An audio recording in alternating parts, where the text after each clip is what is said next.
Já vás dnes vítám v kostele svatých Kosmy a Damiána na fóru a už ten samotný název napovídá, že se nacházíme v samotném srdci antického města na Fora Romano. A myslím si, že to je první zásadní informace. Jsme v křesťanském kostele, ten kostel má přesnou dataci, víme, že vznikl za vlády Felixe IV., to znamená v letech 526 až 530 a víme, že vznikl v tom nejmonumentálnějším, nejdůležitějším místě římské identity. To znamená, že křesťanství, které vzniklo za hradbami, nemyslím, že by tam vzniklo jako i náboženství, ale že fyzicky mělo první stavby za hradbami, tak se najednou přemísťuje do města a obsazuje úplně klíčovou polohu.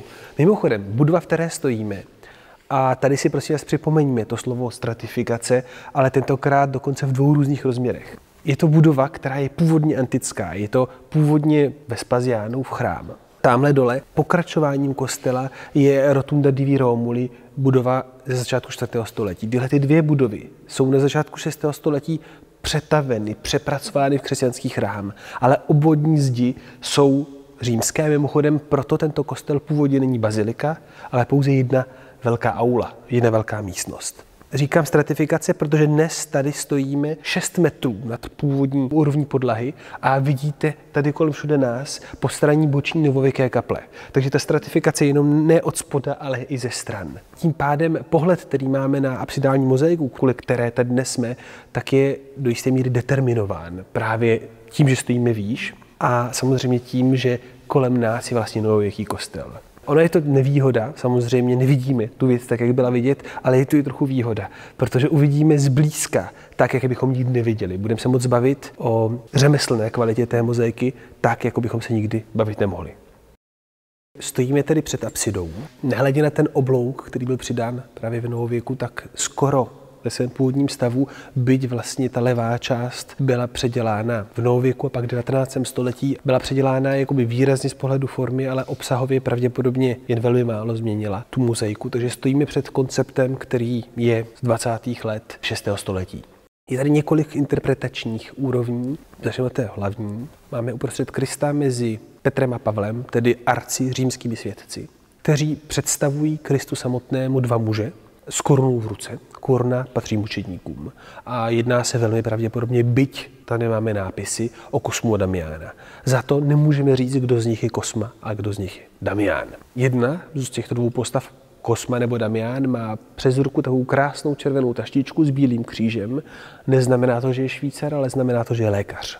Kosma a Damián byli svědci, mučedníci a lékaři. A jejich přítomnost tady není vůbec náhodná, protože toto místo sloužilo od 6. století jako místo, kde se pečovalo o poutníky a o nemocné.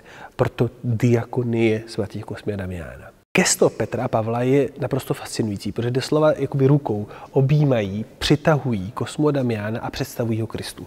Ale tady cílem ani tak není představit dva svědce a mučedníky Kristu, který tedy v křesťanské logice už dávno zná, jako spíš městu Řím.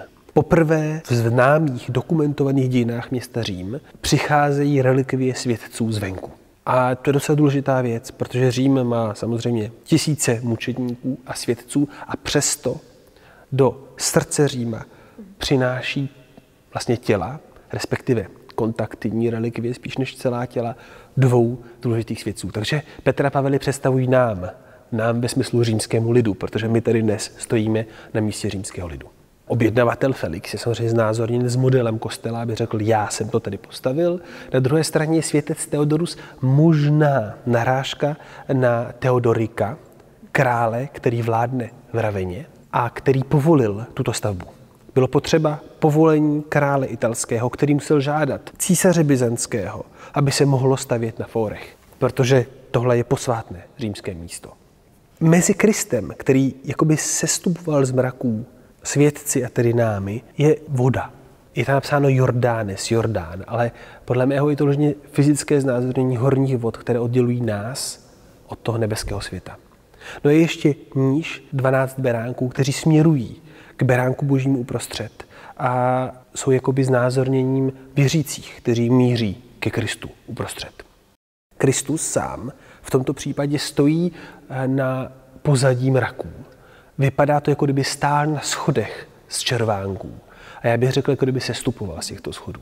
No a to je možná ta druhá hlavní interpretativní úroveň. A totiž, že Kristus tady sestupuje k nám dolů. Je to vyloženě teatrální znázornění sestupujícího Krista, který jakoby odpovídal na to volání lidu. Maranátha, pane přijď, které se odezývá při liturgii. Kristus je vyzýván, aby se stoupil na zem a on odpovídá tím, že se stupuje. A jestli mi rozumíte, tahle skoro moderně mediální interakce mezi obrazem a člověkem je něco, co dává tohle místu strašnou sílu. On odpovídá a sestupuje.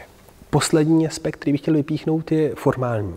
Tváře Petra a Pavla, Kosmy a Damiána, jako kdyby z oka vypadly malbám z té samé doby z Konstantinopole. Mluvíme tady najednou jazykem, který je konstantinopolský a samozřejmě je to logické v momentu, kdy se Konstantinopol připravuje k vojenské invazi Itálie. Zároveň to ale znamená, že tady pracují lidé, kteří přišli z východu. Máme tady svědce z východu, umělce z východu, kteří přichází do Říma, aby vytvořili něco nového, nový koncept, nové umění. Zároveň ale samozřejmě celá ta kompozice evokuje kompozici svatého Petra ve Vatikánu a tím pádem je tady i ten úzký dialog s římskou tradicí. Takže tradice a inovace. No a teď stojíme před triumfálním obloukem. Triumfální oblouk, protože evokuje císařské oblouky. V kostele je místo, kde se nějakým způsobem tematizuje triumf Boha, stejně jako oblouky císařů demonstrovali jejich vítězství. Ten oblouk před námi je bohužel poškozen novověkem, ale zase to poškození nemění jeho pochopení, protože to usekli tak, abychom mohli pochopit, co tam bylo. Uprostřed máme beránka na trůnu, kolem 7 svícnů, 4 andělé, 4 okřídlené bytosti, z nichž 2 chybí. Bytosti, které znázorňují evangelisty, ale zároveň jsou součástí Janova vidění. A dole usekané ručičky, které patřily 24 starcům, kteří zvedali zlaté koruny. To, co vidíme, je tedy ilustrace 4. a 5. kapitoly Janova vidění. Pro nás je klíčové, že všechny tyto postavy v rámci Janova vidění chorálně zpívají Sanctus, Sanctus, Sanctus, Dominus Deus Sabaoth. Svatý, svatý Pán Bůh zástupů. Proč je to důležité? Protože úplně to samé se odehrává dole, na zemi. Při každé liturgii křesťanský lid volá tato samá slova. To znamená jinými slovy, že se maže rozdíl mezi nebem a zemí, mezi obrazem a realitou. Nahoře jsme v zářivém zlatém nebi, dole zažíváme vidění tohoto nebe. Aby to mazání úrovní bylo ještě silnější, tak beránek sice sedí na trůnu, ale ten trůn vypadá jako oltář. A zase připomíná ten oltář dole, kde se odehrává takzvaná eucharistická oběť, kdy je beránek boží, Agnus Dei, obětován mysticky v rámci rituálů.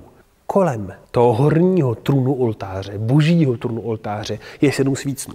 Když papež 2. neděli po Velikonocích přichází svatý Kosmy Damiána, doprovází ho 7 jáhnů, kteří nesou 7 svícnů a těch 7 svícnů kladou po stranách oltáře. Nebe a země se zase dotýkají. V modlitbě, která se čte konkrétně tady, jenom tady, když sem papež přichází, tak se říká: Bože, sešli své anděly, aby si vzali naší oběť tady dole a donesli ji tam nahoru. A tamhle vidíme ty 4 krásné anděly, kteří jakoby spojovali vlastně nebe a zemi. Jinými slovy, skrze celou plurimediální vlastně zkušenost liturgie se tady člověk dostává do nebeské dimenze. Kadidlo, které pojí fyzicky nebe a zemi. Zářivé světlo, představte si zářivou zlatou mozaiku, která odpovídá, a ne jako tomu dnes s ucpanými okny, ale skrze mihotající plamen, skrze koule světla. Hudba, která pojí fyzicky toto místo s vizuální zkušeností. Strašně silné propojení. Jsme tady před mozaikou, kde se nebe a země dotýkají. Kristus sestupuje, protože je povolán, a skrze oblouk vidíme přímo na nebesa. No a příště se potkáme v kostele svaté Anežky s hradbami na Via Nomentana a setkáme se s něčím úplně jiným. Uvidíme, jak za 100 let se svět může změnit, když se setkávají jiní lidé.